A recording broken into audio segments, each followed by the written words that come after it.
Hello, this is David G. Hartwell. I'm a senior editor at Tor and Forge Books in New York. I've been editing science fiction since 1970. I've edited a lot of people over the course of my career, but I'm pleased to also be the editor of Paul Levinson. I edited his first novel, The Silk Code, and I edited his most recent novel, The Plot to Save Socrates, and all the books in between. Author Paul Levinson. Help me, Paul Levinson. You're my only hope. I'm Paul Levinson. This is Levinson News Clips with a review of Lost 6.4, in which we learned two crucial things about alternate reality Los Angeles. One, it's a far better place for our characters than their original reality back in L.A. before our original story began. And second, it's just crawling with inexplicable coincidences in the intersections of our characters' lives. First, about the better place. In 6.4, we see primarily what happened with Locke back in this non-plane crash Los Angeles. We find that Locke's happily married to Helen. In the original reality, Locke's father spoiled that relationship. Further, even when Locke is fired, his luck is changing for the better because Locke meets Hurley in the parking lot. And here is where Los Angeles not only is a better place, but starts teeming with inexplicable coincidences. Hurley gives Locke a job in another one of Hurley's companies. He's rich. This is a temp agency, and after Locke runs into a bit of a problem with the woman interviewing him, he asks to see her boss, who turns out to be Rose.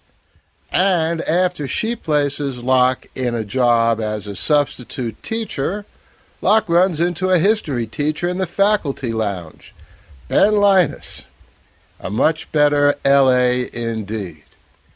And I've written a lot about the meaning of these inexplicable coincidences. The first time I really noticed it was at the beginning of Season 2, in which Jack runs into Desmond on the steps of a stadium before Jack ever gets to the island. So I've been saying for several years that these inexplicable coincidences, these intersections of the characters, provide the keys to understanding what's really going on in Lost. You'll find a link to an essay I wrote about that at levinsonnews.mevio.com in the show notes to this podcast. But back to the Rose thread in episode 6.4, it introduces another important theme of hope in this alternate Los Angeles. Rose has terminal cancer, as she did in the original reality, another tenacious detail. But in this improved Los Angeles reality, she's come to terms with it and is determined to live what is left of her life to the fullest. And, just for good measure, Locke is able to admit that he didn't really go on the walkabout in Oz after all. He's about to give up his belief in miracles, but Helen tells him she'll always believe in miracles and never give up on him. Meanwhile, back on the island, things aren't so hopeful at all. But we do get some answers, at least partial answers, to some long-hanging questions. Most important, the numbers that played such a role in Hurley's life, and which Desmond was chained to entering in the hatch, come from a cave that Jacob kept. In this cave, Jacob listed the name of the people he visited off the island. We saw some of these visits to our characters last year. Jacob assigned them numbers, and the numbers next to the names of our characters, Saeed, Hurley, etc., correspond to the numbers in Hurley's string of numbers. The numbers also entered on the computer in the hatch by Desmond, and actually for a short time by Locke. Now, of course, this still does not explain why the numbers were in Hurley's life in the first place, why Desmond had to enter just that sequence in the hatch, etc.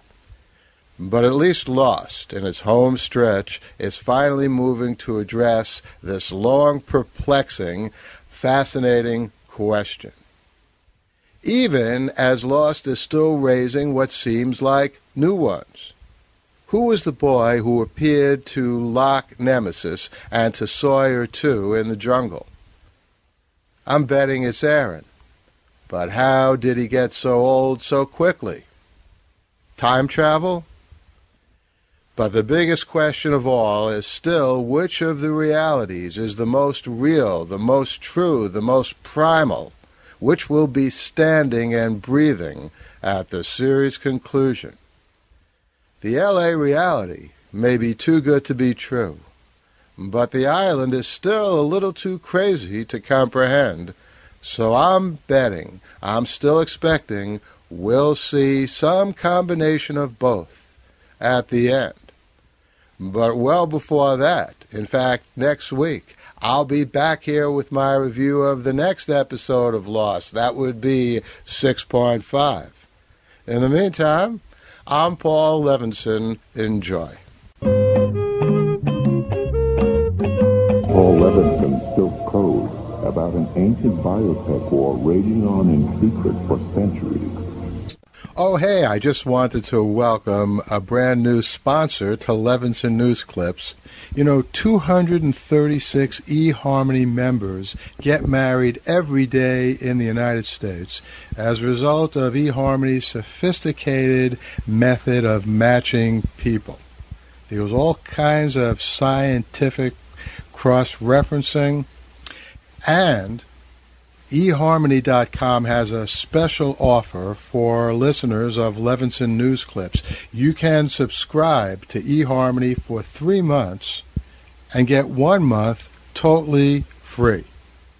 And the way you do this is you log on to eHarmony.com, eHarmony.com, and when you're filling out your membership application form, you will have a place to put in a special code for a discount. That code is EHLEVIN, all capital letters, EHLEVIN. So, check this out. It's a great offer, a great opportunity, and who knows who you might meet on eHarmony.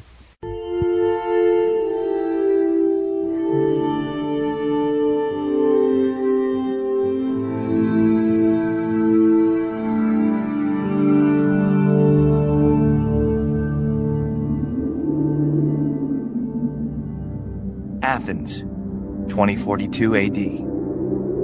She ripped the paper in half, then ripped the halves, then ripped what was left again into bits and pieces of history that could have been. Sierra Waters had read once that, years ago, it was thought that men made love for the thrill, while women made love for the sense of connection it gave them. Sierra had always done everything for the thrill.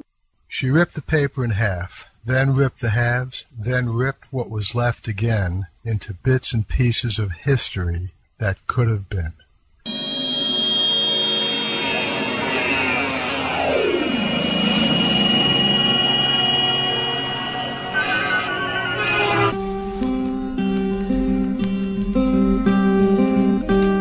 Entertainment Weekly says the plot to save Socrates is challenging fun. The New York Daily News says it's a Da Vinci-esque thriller.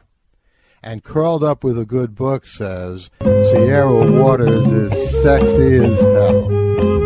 You can find out more about The Plot to Save Socrates by Paul Levinson at theplottosavesocrates.com.